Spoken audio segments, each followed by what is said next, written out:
Good day mga boss! For today's video ay gagawa naman tayo ng koi fish tattoo.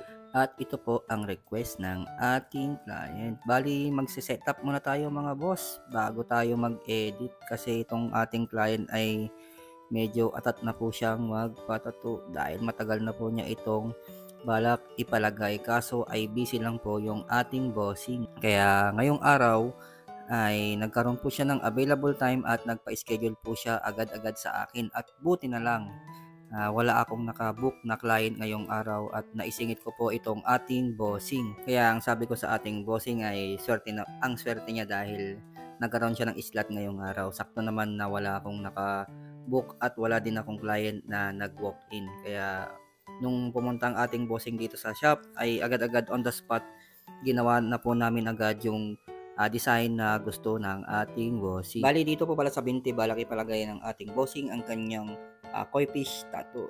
At matagal na po niya itong balak na gawin mga boss. Bali isang taon din po na pinag-isipan po ito ng ating bossing. Kaso lang wala po talaga siyang time na magpatattoo kaya ngayong araw lang talaga siya naging available. Kaya nung nagkaroon po siya ng time at nagrekta po siyang pumunta dito sa shop ay agad-agad na po namin itong ginawa at buti talaga wala akong naka-slot at schedule ngayong araw. Kaya nagpapasalamat din yung ating bossing at natuloy din itong session na gusto niyang ipagawa. Bali itong bossing pala natin ay repeater client po natin. Dati na po siya nagpatato sa akin ng armband.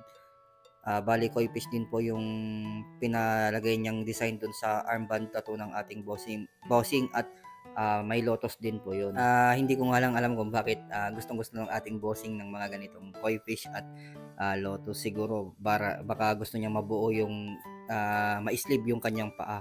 Kaya at siguro may meaning din po sa kanya ito. Kaya siguro pinagawa niya ulit dito sa may part na binti niya at half sleeve na po yung gagawin namin dito. At kaya pala nagpatato yung ating bossing dahil wala na daw siyang time. Dahil marami daw po siyang pupuntahan at lalakarin. Hindi ko na po sasabihin kung saan siya pupunta basta masyadong importante po ito para sa kanya. At ito lang po yung time na makakapagpatato siya talaga. At sa mga susunod na araw, buwan, taon ay hindi na po niya ito makaharap. Kaya kailangan ngayong araw ay magawa na po namin itong kanyang pyesa at matapos din po. Bali hindi rin po naging madali itong session namin mga boss dahil dito po talaga ay susubukin po pain tolerance ng ating client kaya kailangan niya po ito talagang tapusin. At nag-break lang po kami dito ng ating bossing ng 2 beses. Opo, bali 2 beses lang po kaming nag-break dito sa session namin. Yung pagkatapos lang po ng lining tapos kulay agad tapos yung nakalahati po namin yung kukulayan sa koi ay doon nagpahinga po kami ulit.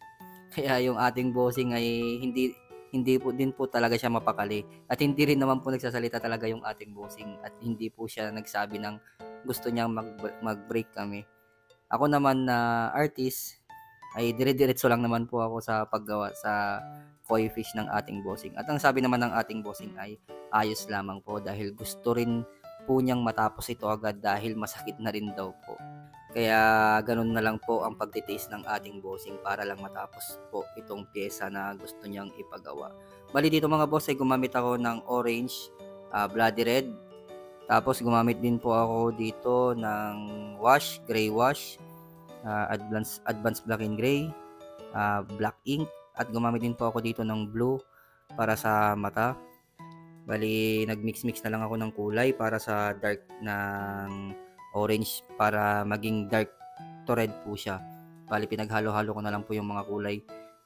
Depende po sa nakikita ko sa reference at medyo pinalitan ko na rin po yung mga ibang details para naman hindi rin po katulad dun sa binigay po ng ating bossing na design. Kaya yun, nilaro-laro ko na lang po yung design ng ating bossing at pinag-aralan ko rin po ito mabuti bago ko po ito. At ito na po pala yung finished product mga boss, a total of 3 hours. Yan, bali 3 hours po yung inabot po ng session namin ng ating bossing. O diba, napaka-solid po at napakatibay po ng ating boss at kinaya po niya itong session ng 3 hours nang wala pong masyadong pahinga. At sa mga gusto pong magpatato ng mga ganitong design, i-message niyo lang po ako sa aking Facebook page at huwag niyo pong kalimutan mag-subscribe.